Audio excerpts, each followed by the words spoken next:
அனைவருக்கும் வணக்கம். இந்த காணொலியில் ரெண்டு பேர்த்த பற்றி பார்க்கலாம். முதல் நபர் வந்து இந்த நபர் தான். இந்த நபர் பார்க்கும்போதே வந்து ஒரு பாண்டா மாதிரி ஒரு மாதிரி அகோரமாக தான் வந்து இருக்கிறாரு. அவர் வந்து அண்ணன் சீமான் அவர்கள் ரொம்ப இழிவாக அசிங்கமாக ஆபாசமாக வந்து கொச்சையாக வந்து பேசியிருக்காரு. இவர் பேசுறதை பார்த்தா நம்மளுக்கு எப்படி தெரியுது அப்படின்னா, அந்த ஹெட்வெயிட் பிடிச்ச மாதிரி தான் தான் பெரிய பிடுங்கி, தான் தான் பெரிய பருப்பு, இவன் தான் அப்படியே பெரிய பணக்காரன் கோடீஸ்வரன், அப்படியே தனத்தான் எல்லாம் தெரியுங்கிற மாதிரி புடுங்கிகள் இருப்பாங்கல்ல, அந்த மாதிரி ஒரு புடுங்கி மாதிரி தான் வந்து இருக்குது. இது வந்து கேட்குது, சீமான் வந்து என்னத்தை பண்ணிட்டார் 5 வருஷமாக? ஒரு இளவும் சீமான் வந்து பண்ணல. நாம் தமிழ் கட்சிக்காரன் உனக்கு வந்து சவால் விடுறேன், சீமான் வந்து 5 வருஷமாக ஏதாவது பண்ணார் அப்படின்னு சொல்லுங்கடா பார்க்கலாம் அப்படின்னு சொல்லி கேட்குது. அப்போ இதுக்கு நம்ம பதில் கொடுக்கணும்ல. அதுக்கு பதிலுக்கு நம்மளும் கேள்வி கேட்க வேண்டியிருக்குது. சீமானை வந்து தொண்டை தண்ணி வத்த தமிழ் மக்களோட தமிழ் தேசிய அரசியல்னால் என்ன அப்படிங்கிறத நம்மளுக்கு விளக்கியிருக்காரு. அப்போ இந்த உச்சாணியை வந்து எதை விளக்குனார் அப்படிங்கிறத நம்ம திருப்பி கேட்க வேண்டியிருக்கு. அது என்ன அப்படின்னு சொல்லி பார்க்கலாம். அடுத்தபடியாக இவர் பார்த்துருப்பீங்க, இவர் தான் நடுவிரல் நக்கி. இவர் நடுவுலே தான் இருப்பார். இந்த அதிமுக சப்போர்ட் பண்ண மாட்டார், திமுக சப்போர்ட் பண்ண மாட்டார், பாஜக சப்போர்ட் பண்ண மாட்டார், காங்கிரஸ் எந்த கட்சியும் சப்போர்ட் பண்ண மாட்டார். ஆனால் வந்து இப்போ டிவிகேக்கு வந்து சப்போர்ட் பண்ணுறாரு. வெக்கங்கட்ட இந்த விக்கி ஃபஸ்ட்டு. அடுத்து அதை என்ன கேள்வி கேட்குறான் நான் சீமான் நோக்கி. சீமான் வந்து இப்போ காங்கிரஸ் கட்சி தலைவர் செல்வப்பண்ணை சந்திச்சார்ல, அதுக்கு வந்து விமர்சனம் பண்ணுறாங்க அப்படிங்கிற பேரில் இப்போ சீமான் அவர்களே இப்போ வந்து உங்களுடைய அம்மா ஒருத்தன் வந்து விமர்சனம் வந்து பண்ணுறான், அதாவது அசிங்கமாக ஆபாசம் வந்துட்டுனா, அப்படி திட்டுனா திருப்பி நீங்கள் போய் அவன்கிட்ட பேசுவீங்களா? இது வந்து உங்களுக்கு வெக்கமா இல்லையா?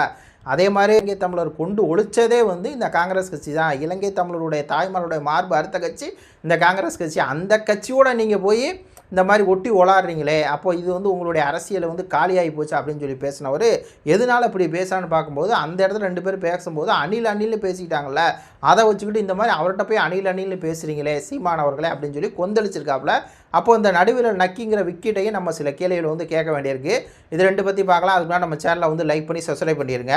முதல்ல இந்த பாண்டா வந்து கேட்குதுல, சீமான் வந்து என்னத்தை பண்ணிட்டார் அப்படின்னு சொல்லி. சீமான் பண்ண ஒரே விஷயம் என்ன தெரியுமா? அவர் தொண்டை தண்ணி போக கத்தினார், தமிழ் தேசியத்துக்காக வந்து உழைச்சார், தமிழ்நாட்டை வந்து தமிழன் தான் ஆளுன்னு சொன்னார், தமிழருக்கு உண்டான ஒரு அமைப்பாக வந்து நாம் தமிழ் கட்சி வந்து வடிவமைச்சு வச்சுருக்காரு. தமிழர் எங்கே அடிபட்டாலும் சரி முதல் குரல் வந்து அண்ணன் சீமான் தான் கொடுப்பாரு. தமிழ்நாட்டில் தமிழருக்காக இயங்கக்கூடிய ஒரே கட்சி நாம் தமிழ் கட்சி தான். இதை விட சீமானை ஒன்று செஞ்சுருக்காரு. தமிழ்நாட்டை தமிழை ஆள்டாங்கிற உண்மையை எங்களுக்கெல்லாம் சொல்லியிருக்காருப்பா. இதுவே ஒரு மிகப்பெரிய புரட்சி தான். சீமான் வந்து மாணவர் போராட்டத்தை, மீனவர் போராட்டத்தை வந்து எல்லா போராட்டத்துலையும் சீமானை வந்து இருப்பார், மக்களுக்காக குரல் கொடுப்பார். அது ஒரு பக்கம்னா, நம்மளை ஆண்டது தெலுங்கர் கருணாநிதி, அதே மாதிரி கனடா ஜெயலலிதா, எம்ஜிஆர், இவங்க எல்லாம் வந்து நம்மளை ஆட்சி பண்ணி நம்மளை வந்து ஆண்டிருக்கா, நம்ம அடிமையாக இருக்கோம். அப்போ இந்த நாட்டில் தமிழ்நாட்டை தமிழன் தான் ஆளுன்னு சொன்னார்ல, இதுவே பெரிய புரட்சி தான். இதுவே சீமானை என்ன பண்ணார்னா இதை பண்ணார்றா அப்படின்னு சொல்லி நான் நெஞ்சை நிமித்திக்கிட்டு வந்து சொல்லுவேன். ஏன்னா சீமான் அதை பண்ணல அப்படின்னா இன்றைக்கி நான்லாம் உட்காந்து பேசிக்கிட்டு இருக்க மாட்டேன். அப்போது அடுத்த கேள்வி நம்ம கேட்குறோம், விஜய் வந்து அப்படி என்னத்தை கிழிச்சிட்டாரு? என்னமோ சீமானம் விஜய் வந்து கதற விட்றாராம் திமுகவை. எப்படி கதற விட்றாரு அப்படின்னா, டோலும் டோலும் தான் அடிக்கிறான், இரு தோலும் தோலும் தான் அப்படின்னு பாட்டை போட்டு அதில் ஒரு லைன், ஒரு கரெக்டான லைனு, புலி மானை வேட்டையாடிச்சுன்னா அது வந்து காட்டுலையான், ஆனால் மான் புலியை வேட்டையாடிச்சுன்னா அது வந்து கட்டுலையான். இப்படி பாட்டை போட்டு அலைஞ்சவர் தான் இவர். கட்டி பூடிடா கண்டாளா அப்படின்னு பாட்டை போட்டவர் தான் இந்த வெக்கங்கட்ட விஜய். அதை விட உச்சமாக ஒரு பாட்டு போட்டிருப்பார். அந்த பாட்டை பார்த்துட்டு தான் இந்த பாண்டாவெலாம் வந்து விஜய் வந்து ரசிகனாக மாறியிருப்பான். என்ன பாட்டு அப்படின்னா, டாடி மம்மி வீட்டில் இல்லை, அடப்போட யாரும் இல்லை, ரெண்டு பேர்த்த வச்சுக்கிட்டு டான்ஸ் ஆடியிருப்பான். அப்போ அதில் மாதிரி பாட்டை பார்த்தோன்னா இவனுக்கு எப்படி வந்துருக்கும் அந்த பாண்டாவுக்கு? புரட்சி கதற விட்டாரியா திமுக இதுக்கு மேலே யாராவது கதற விட முடியுமா? டாடி மம்மியே வீட்டில் இல்லை, தடை போடுறதுக்கு யாரும் இல்லை, இப்படி புரட்சியாக இருக்காரே. இதுதான் வந்து உச்சாநடிகம் பண்ணது. அதை விட உச்சாநடிகம் பண்ணது திமுக எப்படி கதற விட்டாருன்னா, அப்பா வந்து படையெடுக்க மகன் வந்து சோப்பு போட்டு விட்டுருந்தார். இதாண்டா அவங்க வரலாறு, இதான விஜய் வரலாறு. ஜெயலலிதா அவர்கள்ட்ட வந்து கையை கட்டிக்கிட்டு அம்மா தாயே என்னுடைய படத்தை ரிலீஸ் பண்ணி கொடுங்கப்போ அப்படின்னு சொன்னவர் தானே. கருணாநிதிக்கு வந்து செலவழிக்கிறேன் அப்படின்னு சொன்னவர் தானே. வேறு என்னத்தை வந்து உச்சாநடிகம் பண்ணிட்டாரு? திமுக கதற விட்டு குதிரை விட்டார். இவங்கள மாதிரி ஆட்கள்லாம் வந்து அரசியலுக்கே வந்து லாய் கட்டுறவங்க. ஏன்னா இவங்க கொச்சையாக பேசுகிறாங்க. முழுக்க இந்த சினிமா ரசிக குஞ்சுகள். இப்போது இவங்க வந்து விஜய் ரசிகராக இருக்காங்கன்னா, ஏத்தாப்பில் இருக்க அஜித் அவர்களை கொடுத்து ரொம்ப பச்சை அசிங்கமாக ஆபாசமாக அப்படி பேசக்கூடிய நபர்கள்லாம் அரசியலுக்கு வந்தால் அரசியல் வந்து விளங்குமா? அரசியலில் ஒரு கருத்தாக வைக்கிறது இல்லை. எப்போ பார்த்தாலும் அசிங்கம் ஆபாசம் கெட்ட வார்த்தை, பெரிய ஹேரு, பெரிய பிடிங்கி மாதிரி பேசுகிறது. ஏதோ வெளிநாட்டில் உட்காந்துருக்கானா இந்த பாண்டா, அதனால் இஷ்டத்துக்கு வந்து பேசிட்டு அலையுது. ரைட்டு. அடுத்தபடியாக நம்ம நடுவிரல் நக்கி. இந்த நக்கி வந்து அவ்வளோ பெரிய விமர்சனத்தை அண்ணன் சீமான் மேலே வைக்கிது. இப்போ நம்ம என்ன பண்ணுறோம் அப்படின்னா, இப்போ அண்ணன் சீமான் அவர்கள் வந்து சந்திச்சிட்டார் இப்போ செலவு பிறந்தைய, அதனால் சீமான் அவர்கள் துரோகினே வச்சுக்கோ. ஏன்னா சீமான் அவர்கள் தான் காங்கிரஸ் கட்சி இனத்தளிச்சு கட்சின்னு தமிழ்நாடு முழுக்க வந்து எல்லா பக்கம் கொண்டு போனவர். அவர் பார்த்துட்டாருன்னோடனே துரோகிங்கிறியே இந்த தமிழ் பொக்கிசவிக்கு உனக்கு வந்து சவால் விட்றேன். உங்கள் அம்மா வந்து உங்கள் அம்மா ஒருத்தன் கேவலமாக பேசிட்டேன், ஆபாசமாக பேசிட்டேன். அப்போ நீ என்ன பண்ணுற அப்படின்னா போய் போலீஸில் வந்து கம்ப்ளைண்ட் கொடுக்குற. அப்போது நீ என்ன பண்ணுவ, கையெழுத்து போடுவியா போட மாட்டியா? ஆனால் ஒருத்தன் போடவே இல்லை. அதுதான் உங்கள் உச்சாநடிங்க.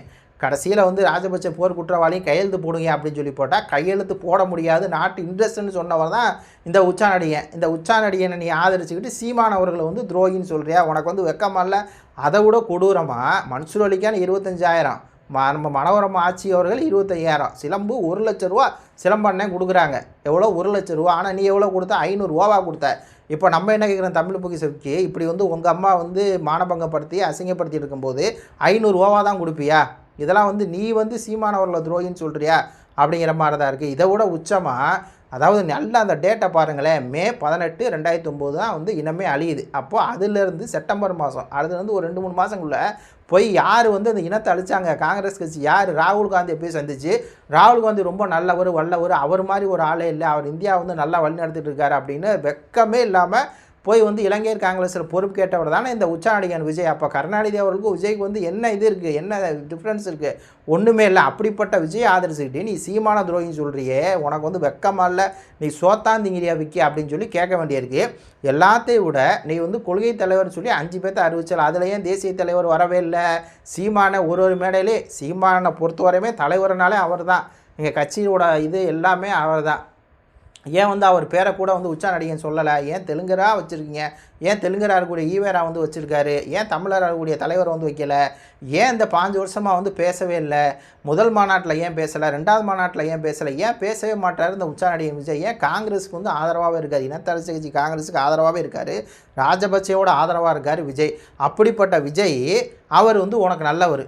அங்கே அணில்னு சொல்லி பேசிடுறாங்க. உடனே உனக்கு ட்ரிகர் ஆகி எங்கள் அம்மா தப்பாக பேசுனா நான் திருப்பி அவனை அப்படி இது பண்ணுவேனா அப்படி இது பண்ணுவேன்னு கேட்குறிய விக்கி. உனக்கு வந்து வெக்கமா இல்லை? நீ அதாவது இந்த விக்கி அப்படிங்கிற வந்து யூடியூப் சேனல் ஆரம்பித்து நல்லா பணம் பார்க்குறவன். அவன் என்ன பண்ணுவான்னா இப்படியும் பேசுவான், அப்படியும் பேசுவான், அப்படியும் பேசுவான், அப்படியும் பேசுவான். திடீர்னு இந்த நாள் என்ன பண்ணா அப்படின்னா நாம் தமிழ் கட்சிக்கு ஆதரவாக பேசுகிற மாதிரி பேசுவான். திமுக வந்து எது நாம் தமிழ் கட்சிக்கு ஆதரவாக பேசுவான். திடீர்னு பிஜேபி ஆதரவாக பேசுவான், திமுக எதிர்க்க மாதிரி பேசுவான், அதிமுக இப்படியே பேசியிருந்தவன் இப்போ விஜய் வந்து அரசியலுக்கு வந்தோடனே இந்த விஜய் தற்கூரி ஃபேன்ஸ் கொஞ்சம் பேர் இந்த ட்விட்டர், இந்த இந்த யூடியூப்பில் இருக்காங்க இல்லையா, அவங்களோட பார்வை இழுக்கணும் அப்படின்னு கொஞ்சம் கூட வெக்கமே இல்லாமல் சீமான விஜயோட அரசியல் அம்பலப்படுத்தினால இவ போய் சந்திச்சிட்டாலே எப்பட்றா விக்கி இப்படி பேசுகிற? ஆனால் நல்லா வாங்குகிற காசுக்கு நல்லா கூறாண்டா அப்படின்னு சொல்கிறாங்களா, அது மாதிரி காசுக்காக நல்லா கூறானே அந்த கோவாலு. இதே வார்த்தையை விஜயை நோக்கி நீ ஏன் கேட்க மாட்டேற? விஜய் வந்து ஏன் காங்கிரஸ் ஏன் வந்து கேள்வி கேட்க மாட்டேறான்னு ஏன் கேட்க மாட்டேங்கிறா? இன்னத்தை அழிச்ச கட்சி, அதாவது இலங்கை தமிழர்களுடைய மார்பு அறுத்த கட்சி காங்கிரஸுங்கிறிய பெண்களோட. அப்போது அந்த கட்சியோட நெருக்கமாக உச்சாநடிகன் இருக்கானே, அப்போ ஏன் நீ விஜயை நோக்கி அந்த கேள்வி கேட்க மாட்டேங்கிற? சீமான் செலவு தந்திச்சது அரசியல் மாண்பெல்லாம் சொல்லக்கூடாது அப்படின்னு சொல்கிறியே, உனக்கு வந்து வெக்கமா இல்லை? ஒரு இறப்பு வீட்டுக்கு வந்து போகிறாங்க, யதார்த்தமாக சந்திக்க ஏதோ திட்டமிட்டு காங்கிரஸ் கட்சி அலுவலகத்துக்கு சீமான் போனார், போய் வந்து சொல்கிறாரு காங்கிரஸ் கட்சி இனத்தை அழிக்கவே இல்லைன்னா சொன்னார். அப்போ அவர் வந்து ஒரு எதர்ச்சியாக சந்திக்காத வச்சுட்டு இப்படி உள்நோக்கத்தோட விஜய்க்கு செம்பு தூக்குறியே, நடுவிரல் நக்கி, உனக்கு வெக்கமா இல்லை அப்படின்னு சொல்லி நான் திருப்பி கேட்குறேன். இது குறித்து உடைய கருத்துக்களை சொல்லுங்கள். நன்றி, வணக்கம்.